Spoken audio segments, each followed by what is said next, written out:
Hello, bienvenue dans cette nouvelle vidéo.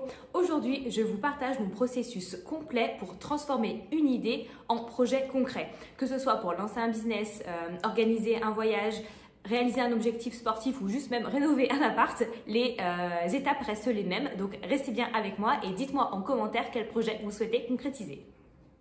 Bon, évidemment, tout commence toujours par une idée. Et du coup, cette idée, pour la concrétiser, il faut se poser plusieurs questions. D'abord, pourquoi cette idée, ce projet vous motive? Quel impact cette idée ou ce projet aura dans votre vie une fois qu'il sera concrétisé? Et ensuite, est-ce que c'est un projet perso-pro ou bien les deux? Par exemple, si vous voulez lancer un business, demandez-vous ce que vous voulez apporter aux autres et ce que ça va vous apporter aussi à vous. Et par exemple, si vous voulez partir en voyage, demandez-vous quel genre de voyage vous voulez vivre pour préparer au mieux votre expérience et savoir vers où vous orienter. Et ensuite, cette idée, évidemment, il faut la transformer en objectif clair et précis. Pour ça, on utilise très souvent la méthode SMART. Je pense que vous la connaissez déjà. Donc, S pour spécifique, M pour mesurable, A pour atteignable, R pour réaliste et T pour temporaire dans le sens temporellement défini. Voilà. Donc spécifique, ça veut dire quoi? Ça veut dire quelque chose de concret et de précis. D'accord? Ensuite, M, ça veut dire mesurable. Il faut que vous soyez capable de dire si vous avez atteint ou non votre objectif. Ensuite, le A pour atteignable. Il faut que ça soit quelque chose que vous puissiez en effet vraiment faire. R pour réaliste, parce qu'en effet, si vous voulez aller sur la Lune, j'avoue, ça va être un peu compliqué. Et T, voilà, pour vous donner une temporalité, donc vous dire dans X temps, voilà, vous pourrez être en mesure de dire si vous avez atteint votre objectif. Et c'est important de se donner une deadline, parce que sinon, en fait, on n'avance jamais, quoi.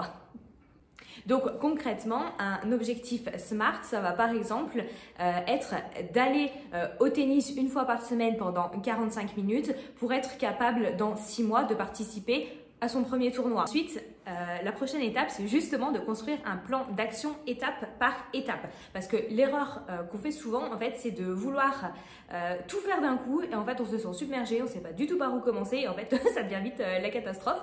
Donc, la première étape, justement, c'est de se fixer les 3 tâches prioritaires pour commencer en fait l'avancée. Donc listez vraiment ce qui est prioritaire dans la réalisation de cet objectif.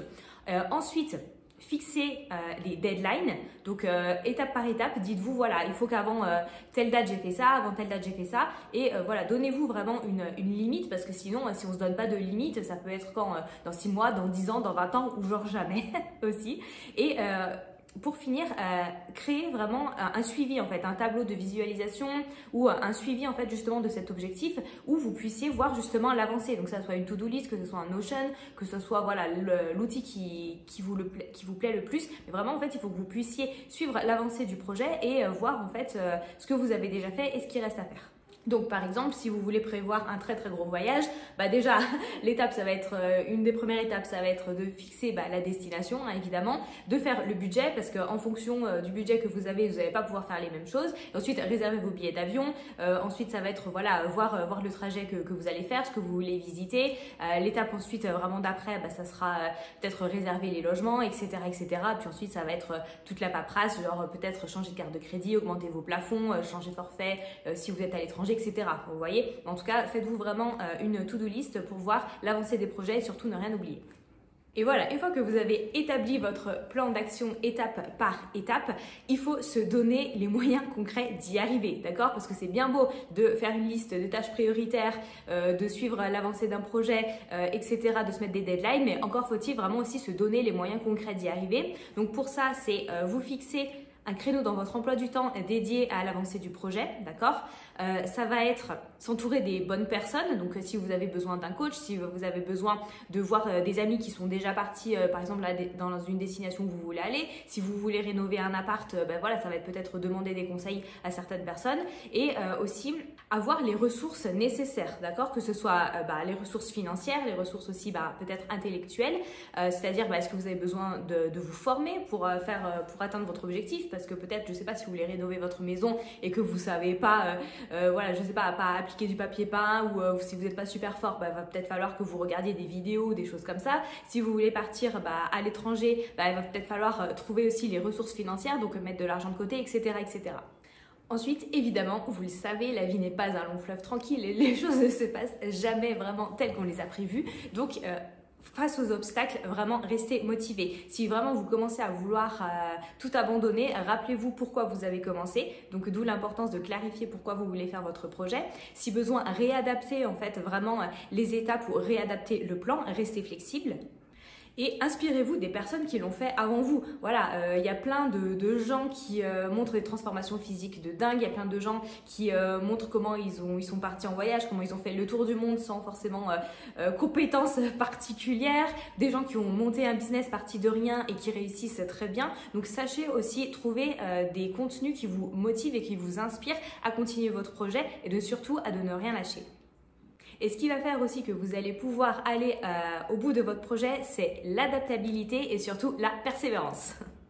Comme je vous le dis à chaque fois, soyez indulgents envers vous-même. L'important, c'est de passer à l'action, c'est de commencer, c'est de faire le premier pas et d'aller au mieux vers la réalisation de vos objectifs. Peut-être qu'à la fin, sur votre super tournoi de tennis, peut-être que vous gagnerez pas, mais c'est pas grave. L'important, c'est de le faire. Peut-être que si vous voulez faire un voyage, tout ne se passera pas comme prévu. Peut-être qu'il y a des hôtels qui seront moins bien que prévu. Peut-être que la météo sera dégueulasse, quoi que ce soit. Mais après, c'est pas grave en fait. Le but, c'est vraiment de passer à l'action et de faire toutes les étapes pour réaliser ce projet, parce que c'est le but, voilà, c'est qu'on avance, c'est qu'on réalise nos projets et qu'on fasse chaque jour des choses qui vont nous épanouir au quotidien et qui vont nous aider à avoir cette vie dont on rêve.